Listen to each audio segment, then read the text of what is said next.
welcome to my presentation. Thank you for coming. My name is Martin Osovský. I work for research and development in Ysoft, which is a corporation I will tell you something about in 2 slides. The original author of the idea of this talk and co-author of most of it is Ondřej Krajček, who is our managing director for business in North America, which is also a reason he couldn't be here. So let's say everything good about this presentation is Ondra. Everything not so good you can easily attribute to me. So what I'm going to talk about is the topic of the presentation is distributed application living on the edge. So I'll talk about the edge computing, which is the new.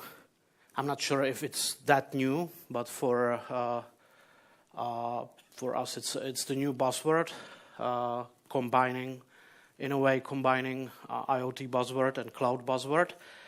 But this presentation will be mostly about that edge computing is actually not only a buzzword, but a very logical evolution of what's going on in the IT industry for the last 10 years.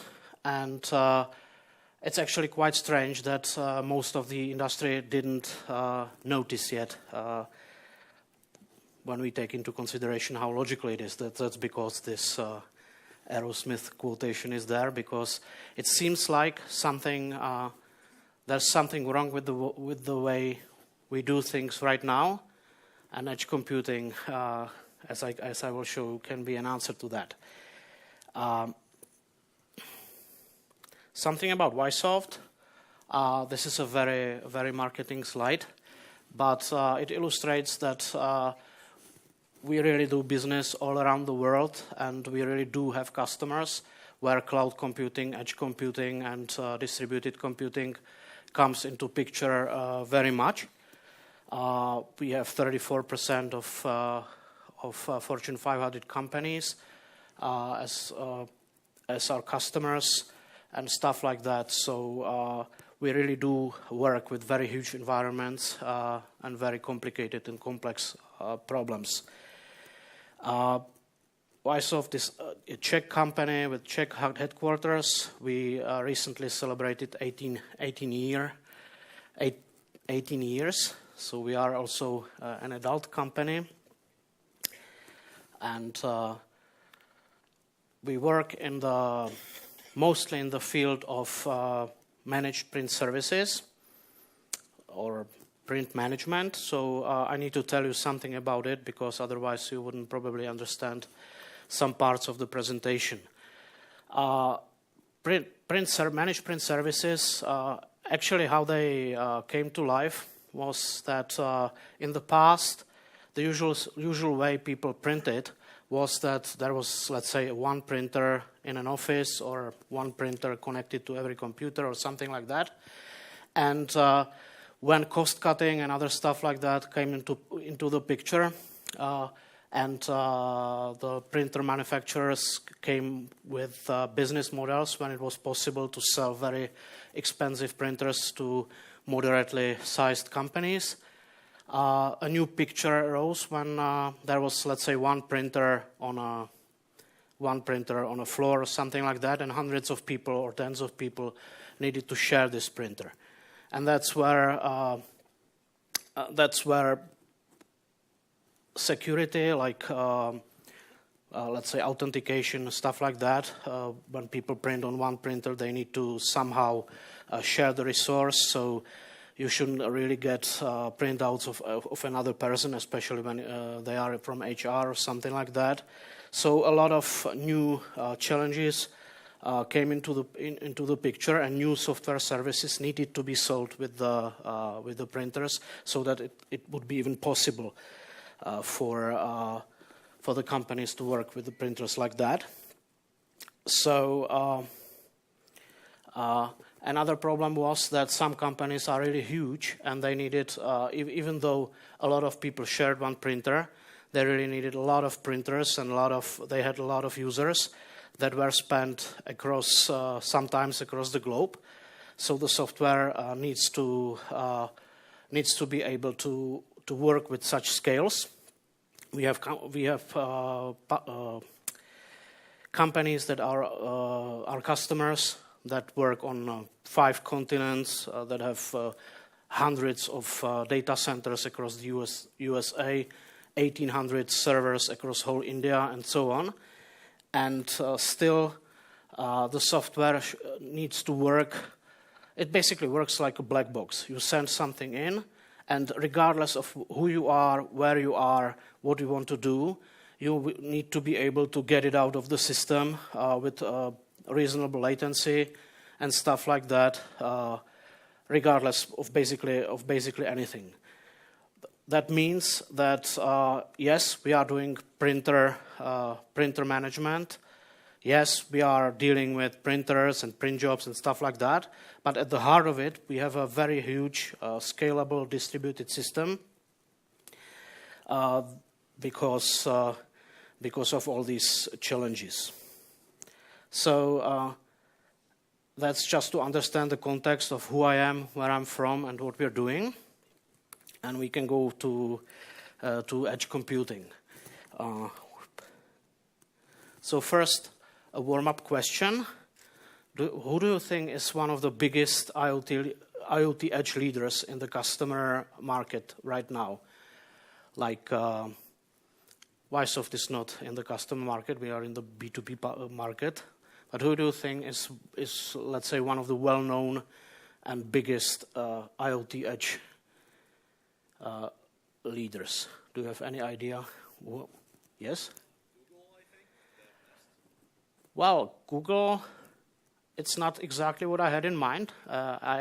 For me, Google is, for the most part, an example of the opposite. For the well, I mean, someone who everybody knows. I will tell you who I have in mind because it's kind of somewhat counterintuitive. It's actually Apple, because Apple is good at everything, and also it actually makes sense because the whole IoT edge thing is all about pushing the computation and pushing everything as close to the user as possible. And what Apple is doing is actually that it's not the cloud, but the device or the ecosystem around the devices. That's the center of your life if you work with Apple devices. So the phone, tablet, and other devices they make are actually edge devices in the very sense they should be, because they really push most of the heavy computation not to the cloud, which seems to be the usual way, but to the device. So if you saw the Apple keynote that was recently, iPhone XS, whatever, you see that they have 8 processors. 6 of them are doing artificial intelligence computations, heavy graphical chips, and so on. And the hardware is really tuned for all the software working there. And it seems like a trend that they really push everything, every computation as close to the user and as close to the device as possible. They only compute in cloud what really needs to be computed in cloud. I think, for example, Siri is still works only if you are connected to the cloud, but that's about it. And I think they would probably like to push it there as well. So many companies, for example, I'm part of beta program of NVIDIA Grid, which is they have a lot of graphic cards in the cloud, and you can use your stupid notebook to play really graphic-intensive games. That's the opposite direction. But you need 50 megabits of connectivity for that, and it's really costly and not usable in a lot of situations. Whereas Apple just creates hardware for that's fine-tuned for the software, and all the computation is done as close as to user as possible. It's all about real-time processing, immersion, interactivity, and so on. So it's somewhat counterintuitive, but Apple is one of the companies that is furthest in this area. Why I am talking about it? When I'm from Ysoft, we do print management solutions. We don't do a lot of we make some hardware, but not so much. So we are very different from Apple. We are in the B2B area. We don't do consumer things and so on. But the thing is that edge computing is something you usually hear. I can say that we did edge computing for years. We just didn't know it had this name, and when we started with it, it didn't have this name. So the usual stuff.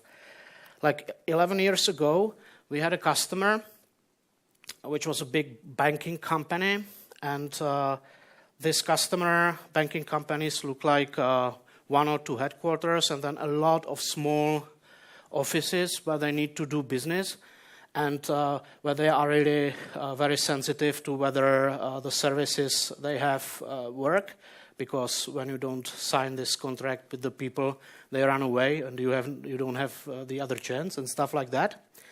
So 11 years ago, they came to us saying that they want to do print management at 600 plus locations across all Europe at that time. But they have one headquarters when there is one lady that needs to manage the whole system by herself, by a single person. They also said, and at that time, SafeQ and any other print management service on the market was a monolithic something, that a server that was somewhere in the data center, and all the data, all the print jobs, everything went through the server. So they wanted something else. They wanted that the data-intensive operations, like print jobs, because they can get pretty large, don't really travel across WAN connections, WAN connections, and also even if the internet is down, even if the connection to the headquarters is down, they wanted the system to work. And that was 11 years ago. At that time, we called what we created. That was our product is called SafeQ, and this was SafeQ 4, one of the biggest revolutions in our product evolution. We called it hybrid cloud then, because part of the solution was in the headquarters as a centralized service. And a lot of it was also on these, let's say, on-premise, on these branch offices or locations. So we created something like that to answer all those things. And on this picture, you can see when we consider it in a somewhat abstract way. On this picture, you can see almost all edge computing, abstract edge computing concepts. There are 4 layers, which are independent of each other and communicated with each other in an asynchronous way. All layers scale horizontally. There are independent parts of the system that can work without interruption when they are not connected to the central system. There are the printers, user computers, other client services in one layer that can communicate with each other and can basically be very close to the users. That's quite normal, and it was like that even in the previous versions. But there are also side services, which are basically applications that do all the business processes of the system, and those were originally only deployed to the central location. So the users basically, when they were cut off, they couldn't do anything. There was sometimes big latency because at that time the internet was not what it is now. and so on. So we made another layer out of them and made it so that you can really deploy these services to any location there. They scale horizontally, so if you want more of those locations, you just use more of instances of these layers. And there was still a centralized location for management and configuration that this lady who worked with it could use. But only stuff that didn't need to be real-time, low latency was there, like configuration, management, and so on. So this, it doesn't look like it, but on this picture is an architecture that doesn't per se include any IoT devices, any smart thermostats or stuff like that, but still it has all the architectural properties of what I think we can call edge computing. Because the services that matter most are deployed as close to the users as possible, and it's very scalable and very flexible. So if the users are close to the data center, they are deployed in the data center. If the users are not close to the data center, they are simply deployed somewhere far away where they are. And they enjoy the software. It's also very robust because they don't have to be connected, and the cloud can be very far away from them without interrupting their work. So one of the main ideas here is that cloud is a good thing. Cloud services are even part of this picture, but it is not the whole picture. It is not everything that is needed for some situations, for some products, for some complex situations. It's not all you need to make your customers happy. One of the biggest problems is that the cloud is far away, and when the connection is interrupted or anything else like that happen, you can have some really business critical problems, like. And we've all been through that. Like there was a big interruption of service for Cisco WebEx, which is something we chose for our main communication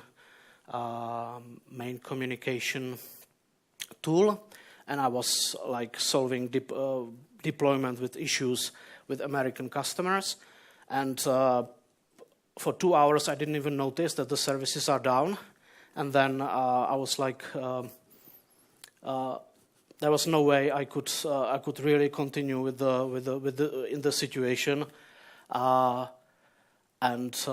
there was no plan B, no nothing. So it was really a hard time, and that's because even if it's a communication service where it's logical, it's a cloud only service. So there was basically nothing I could do.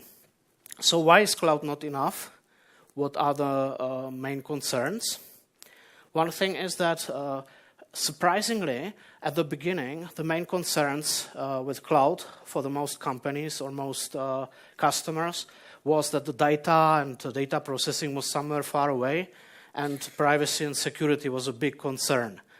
But that's no longer true, because those companies and customers found out that they really can't take care of their data better than Google or Amazon or some other provider. So they think we will be better off if we push all that to the cloud, and everything will be fine. Like hospital systems in the US, they are going to cloud in 3 to 5 years. We know that they will most of these applications and most of the data will be in cloud. I'm not saying it's a bad thing, but it could be. Nobody knows what will happen because it's some data that needs to be readily available for patient care. There are big leaks from cloud services, so it can be a good thing, but it can be really dangerous. Also, one of the problems is that when we're using cloud services only, you're really pushing a lot of data back and forth, which may lead to a lot of costs and stuff. Like with this customer, it's data from the same customer I've shown you before. At the locations, so let's call it edge printing. They print the print data volume is 25 terabytes a year, whereas there are still some print jobs, still some operations, transactions that need to go through the headquarters. They are like 500 gigabytes. So if they went cloud, cloud only, full cloud, they would need to switch from. They will need to add 25 terabytes of data to their to what's going from their locations to the cloud and back, which is quite a lot of data and also quite a lot of costs. So it's better when the data originates somewhere, that the data are processed, if it's possible, where they originated without the need to push them back and forth. At least in this case, it's definitely the case. Also, if you have the bandwidth, which is quite possible, and you have no problem with that, there is a problem of latency. Like this old example, that you can really get a huge bandwidth by some traditional means of transport, but the cost of low latency and even the possibility of having low latency is really huge. For most applications, a lot of applications are not that latency critical, like you can work with milliseconds or even seconds without any business harm. But in the area where edge computing becomes important, it's not always the case. Like if you are driving an autonomous car or a car that needs to compute something to drive safely, like Tesla car, if you have a latency of 300 milliseconds, it's 10 meters. So if you have an autonomous car and everything is computed in the cloud instead of in the car, you can really get very dangerous. Or if you have another example of edge computing device, typical example is virtual reality, some virtual reality appliance connected to the cloud, where 7 milliseconds of latency means that you're going to vomit because of how it's done. So latency can be a big problem, and it's also a problem for our application, as I'll show you later, because sometimes even low latency can lead to a lot of lost money and a lot of problems. So edge computing is basically, regardless of if you're using any IoT devices, any electronics or whatever, edge computing is basically about the architecture or the distributed architecture pushing the computation, the heavy computation, for some reasons, as close to the user, as close to the boundary, as close to the edge as possible. So really, it doesn't have to be.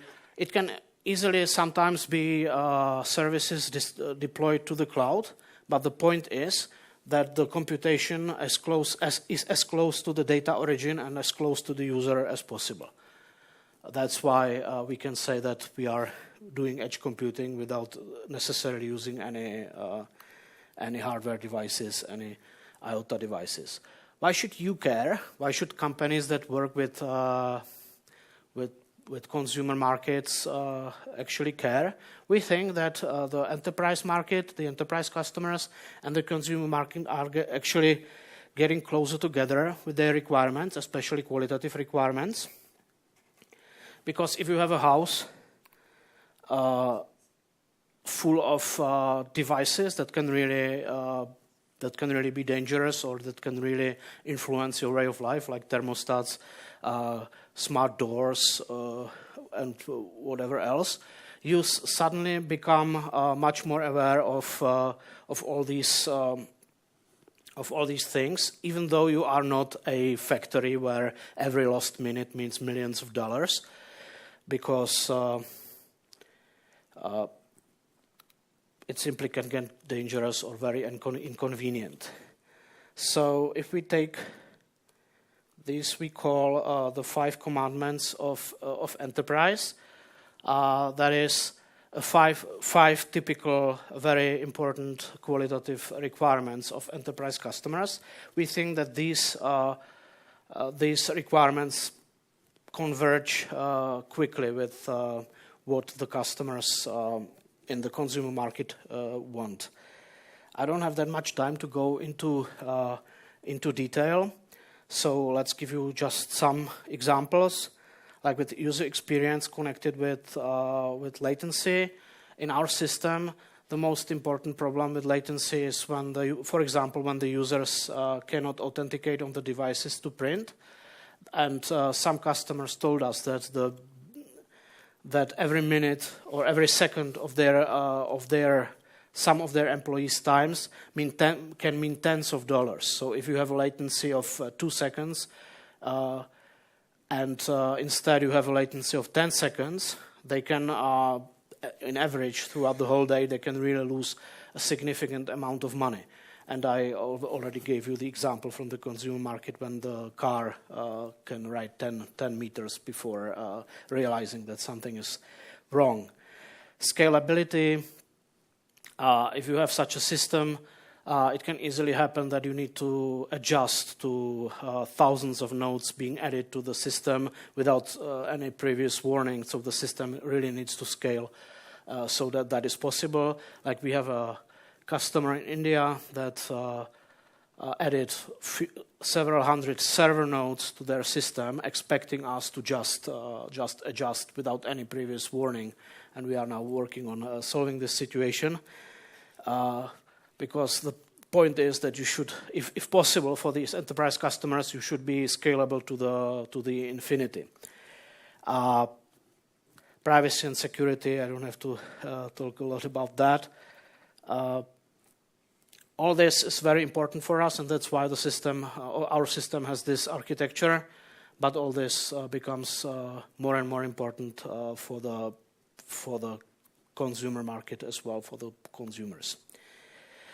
So now something very fast about how the real edge, like the market available edge technologies look like. So we are mostly interested in 2 technologies from AWS, from Amazon, and most importantly, Azure IoT Edge from Microsoft, where they called edge device or thing in the Amazon case. It's basically a thing that can compute even some heavy computations as much as it can compute on the device. The device can communicate with other devices without necessarily any hub or middleware or anything like that. They can connect to the cloud and get configuration management and other stuff from the cloud, but it works even if it's not connected to the cloud, and it's as close to the users as possible. This is an example of alarm clock. It doesn't, like I said many times, it doesn't necessarily have to be a device like this. It can be a virtual machine, it can be a PC, it can be a service deployed somewhere. The point is that it has all these, let's say, abstract architectural properties. One other very interesting thing about these technologies is that they use a special way of configuring the devices called twins or shadows. Which means that when you want to configure the device from the cloud or from some other service, not on the device, you use a declarative way of configuring. You just say, this device, this thing, should have this configuration. You just declare, and you don't really worry too much about what needs to be done for the device to become, to get to that state. You just send it somehow through some messaging or other means. You just send it this declaratively defined configuration, and the device knows best how to get into the target state, and just sends you back its current state with possibly some status attributes of whether the device was able or wasn't able to really apply the status changes implied by this. This is, for example, a JSON configuration. This is a device twin from Azure IoT. With Amazon, it looks very, very similar, although the details are, of course, different.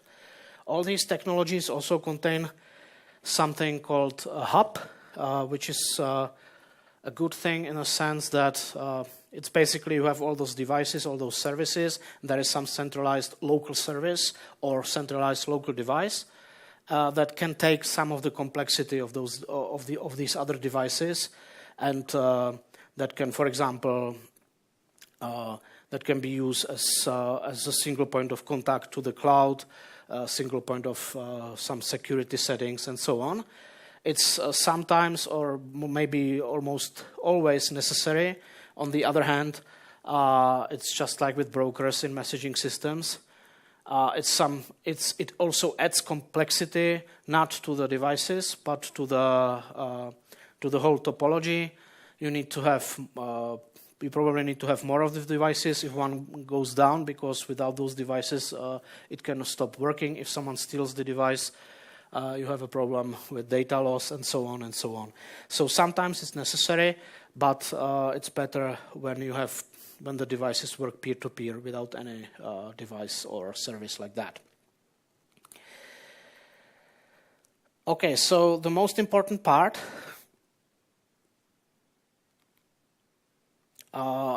is the architectural pattern or architectural patterns that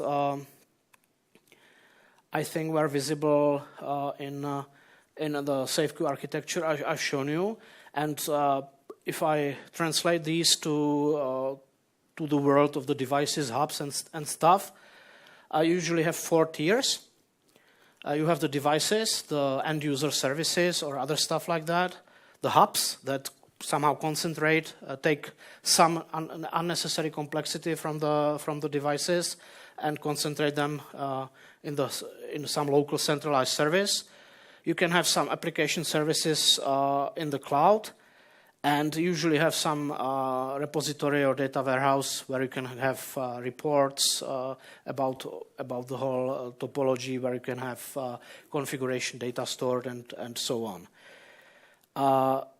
What's very important is that if this should work well, the biggest concern is both horizontal and vertical scalability. So each of these layers, that's how it differs from the classical N-tier architecture, where all layers are usually quite tightly coupled. And in this case, all the layers, and it's really the case with SafeQ, have their independent scale-out strategy, which means that they know that they have their independent strategy how to grow to accommodate more end users, more end-user devices, and so on.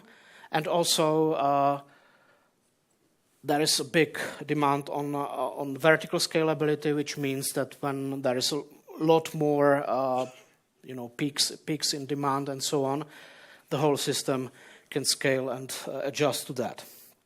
Some details about that will follow.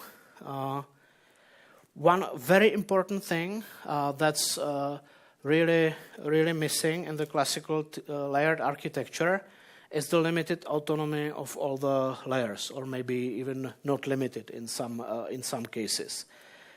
I think the case of Tesla or the case of WebEx Teams not working for me shows that it's very important for fault tolerance, because when the cloud there is usually no reason why some of the services shouldn't work when the cloud is not available. Latency issues, I also already said a lot about that, because there is really no reason why you should communicate everything somewhere else if the devices can easily communicate with each other. That's one other thing Apple does good, because the handoff, or what's the word? What's the name of it? Feature that you can start writing something on your computer and then finish it on your phone works in a way that most of the time the devices talk to each other, not to some remote location. And there is also a problem that if you have a Revolve, we call it here a Revolve problem. If you Revolve was a company that Google acquired, and they just 1 year later they just decided that they don't want to support the Revolve devices anymore. So they just cut them off from the cloud, and they stopped working. They were basically bricks. So if you have limited or full autonomy, you can keep using your devices regardless of what the owners of the cloud actually think. But so of course, this is solved only to some extent, because the autonomy can be limited. Azure IoT Edge and AWS don't really have any built-in limited autonomy features, no built-in support, because it's very difficult. I'm showing it on the next slides. But you can combine your own solution for this with those technologies to get what you need. So the basic most important stuff here is that the architecture is plus-shaped. It's actually, it works in layers that are independent of each other to support the limited autonomy. They scale out independently, and they are connected only so that the vertical scalability is achieved, and only so that you can actually move data from top down and bottom up when it's necessary, like, for example, configuration data and management data.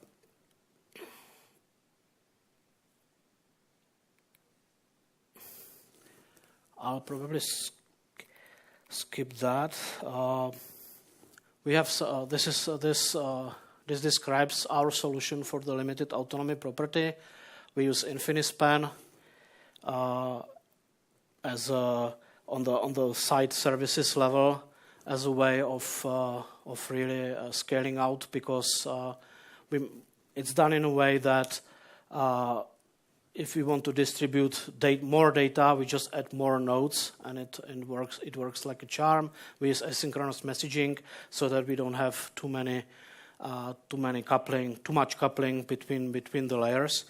But I don't have that much time for that.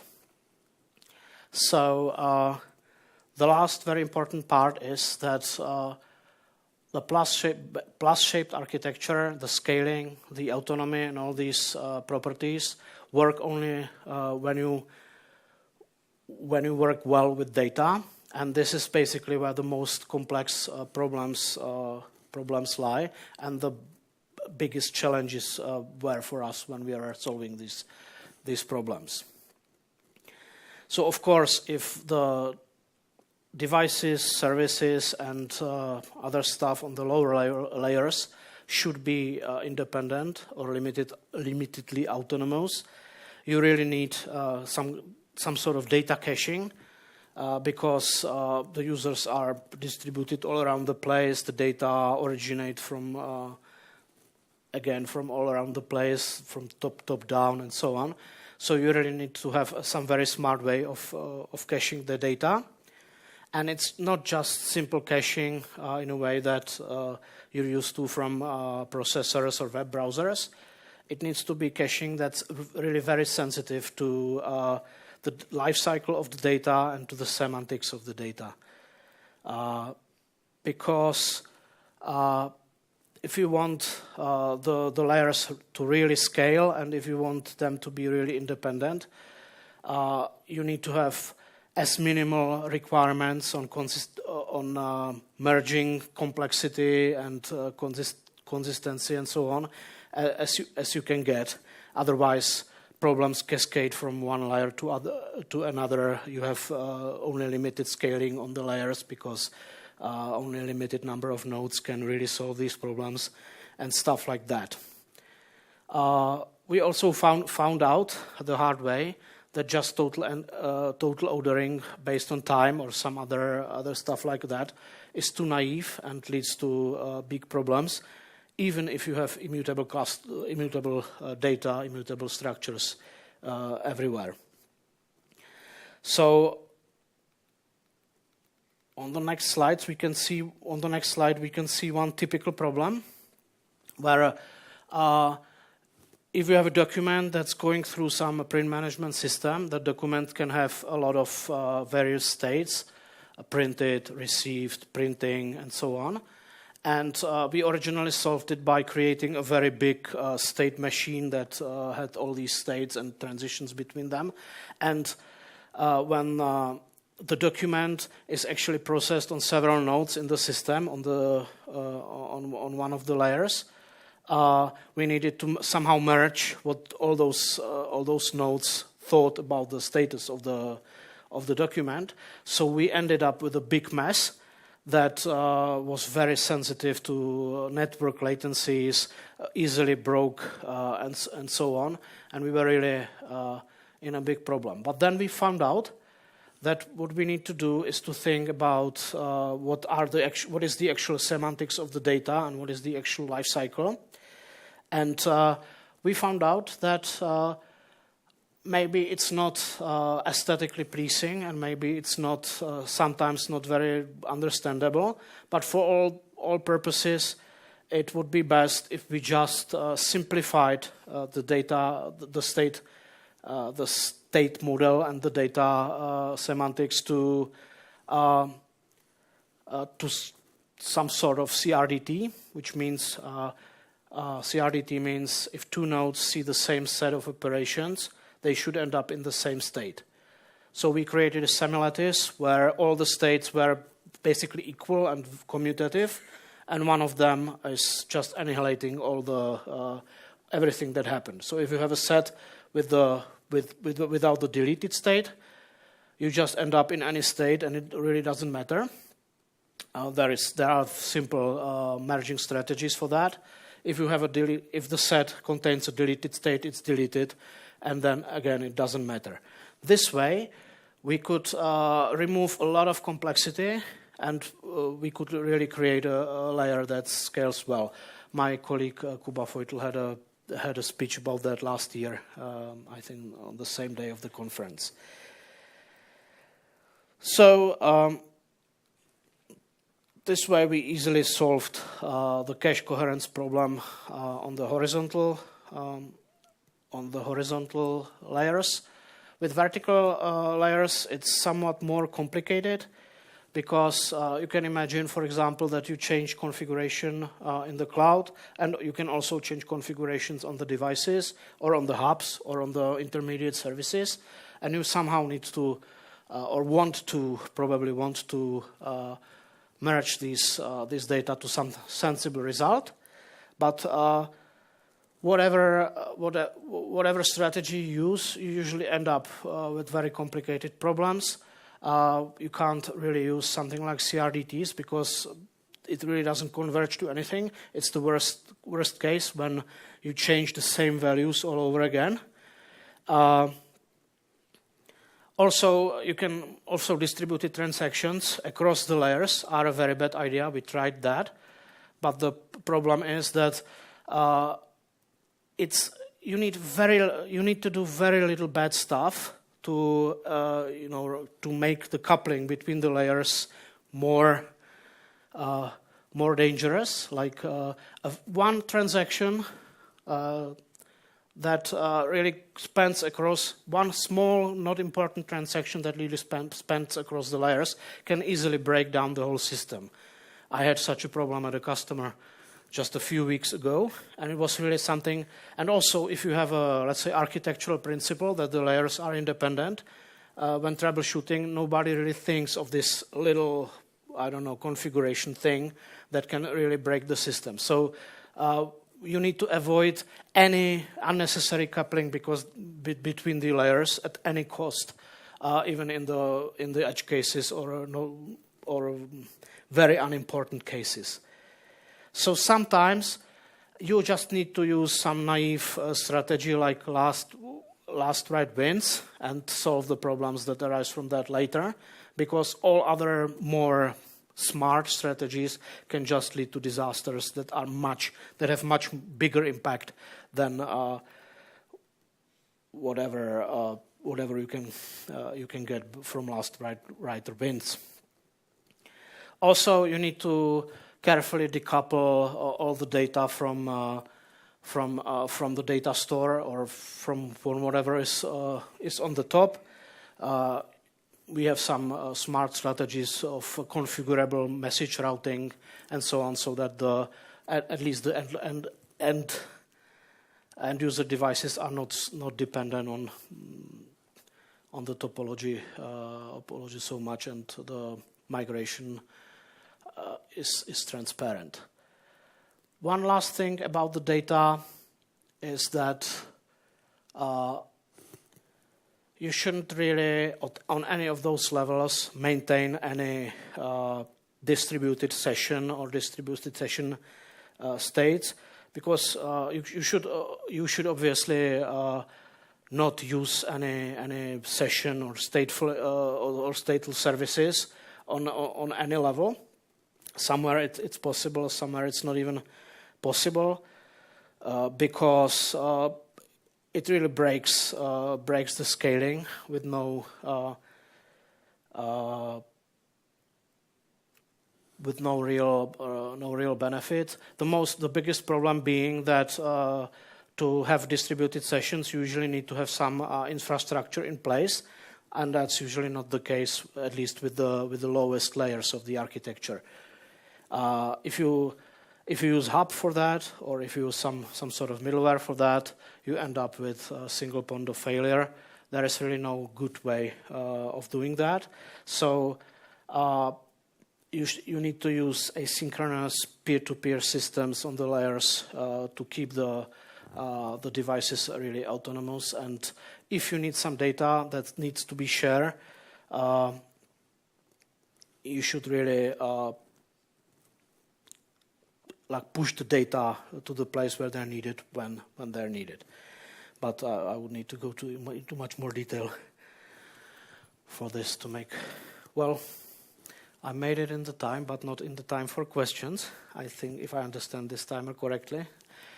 So the conclusion is that we will probably use the advantage of our architecture already being a lot of edge-like, and try and go further in that by using some technology like Azure IoT Edge, which means containerization, replacing whatever proprietary communication frameworks or libraries we have with MQTT or some other standard stuff. And there is also 4 points about what edge computing is all about. It's about layered architectures that scale vertically and horizontally. It's about as much decoupling between the layers as possible, so to keep them autonomous and scaling and fault tolerant.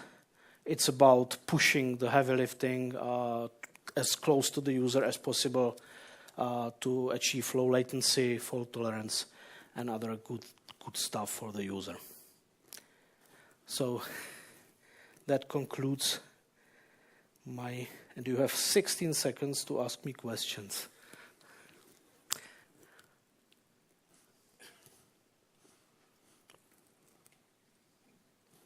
5, 4. Hello, thank you for your lecture. Actually, I wonder if there are any areas outside of, for example, high-frequency trading, where you absolutely have to have a low latency over some large distances. For example, have you encountered any issues where you absolutely had to use some distant server which can perform heavy calculations, but it absolutely have to be low latency?